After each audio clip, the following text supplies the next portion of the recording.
ಕಲ್ಲು ಒಂದು ವಸ್ತುವನ್ನು ಅನೇಕ ರೀತಿಯಲ್ಲಿ ನೋಡಬಹುದು. ಅದನ್ನು ನೋಡುವವರ ದೃಷ್ಟಿಯಲ್ಲಿರುತ್ತದೆ. ಒಂದು ಲೋಟದಲ್ಲಿ ಅರ್ಧ ಭಾಗ ಹಾಲು ಇದೆ ಎಂದು ಹೇಳಿದರೆ, ಇನ್ನೊಬ್ಬರು ಅರ್ಧ ಲೋಟ ಖಾಲಿ ಇದೆ ಅಂತ ಹೇಳ್ತಾರೆ. ಇವೆರಡೂ ಸರಿಯಾದದೇ ಆಗಿದೆ. ಮನೆಯಲ್ಲಿ ಮಕ್ಕಳಿಗೆ ತಾಯಿ, ಗಂಡನಿಗೆ ಹೆಂಡತಿ, ಅತ್ತೆಗೆ ಸೊಸೆ, ಹೀಗೆ ಒಬ್ಬಳು ಅನೇಕ ಪಾತ್ರವನ್ನು ಮಾಡುವಳು.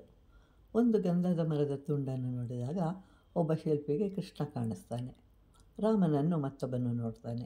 ಹೀಗೆ ನೋಡುವ ದೃಷ್ಟಿಕೋನ ಬೇರೆ ಬೇರೆ. ಒಬ್ಬ ಯಾತ್ರಿಕನು ದಾರಿಯಲ್ಲಿ ಹೋಗುತ್ತಿರುವಾಗ ಒಂದು ದೊಡ್ಡ ಮನೆಯನ್ನು ನೋಡ್ತಾನೆ. ಆ ಮನೆಯ ಸುತ್ತಲೂ ತೋಟವೊಂದನ್ನು ಮಾಡಿರ್ತಾರೆ. ಬಹಳ ಸುಂದರವಾಗಿರುತ್ತೆ. ಆದರೆ ಮಧ್ಯದಲ್ಲಿ ದೊಡ್ಡದಾದ ಕಲ್ಲೊಂದಿತ್ತು.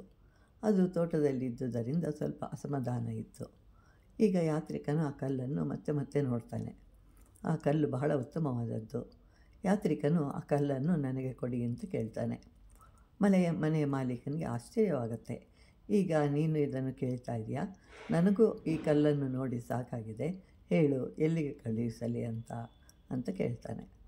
ನಂತರ ಮಾಲೀಕ ಈ ವಿಷಯವನ್ನು ಮರೆತು ಬಿಡುತ್ತಾನೆ. 1 ವರ್ಷದ ನಂತರ ಶಿಲ್ಪಿಗಳ ಪ್ರದರ್ಶನ ಏರ್ಪಾಟು ಮಾಡಿರ್ತಾರೆ. ಆ ಬಾಲಕ ಕಲ್ಲಿನಲ್ಲಿ ಡೇವಿಡ್ನ ರೂಪವನ್ನು ಕೆತ್ತಿರ್ತಾನೆ. ಅದನ್ನು ನೋಡಲು ಜನರು ಬರ್ತಾ ಇರ್ತಾರೆ.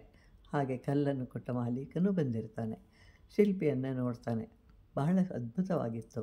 ಈಗ ಇದನ್ನು ಮಾಡಿದವರು ಯಾರು ಅಂತ ನೋಡಿದಾಗ ತಾನೇ ಆ ಕಲ್ಲನ್ನು ಕೊಟ್ಟವನು ಯಾವುದಕ್ಕೂ ಉಪಯೋಗವಿಲ್ಲ ಅಂತ ನಿರ್ಲಕ್ಷ್ಯ ಮಾಡಿದ್ದೆ.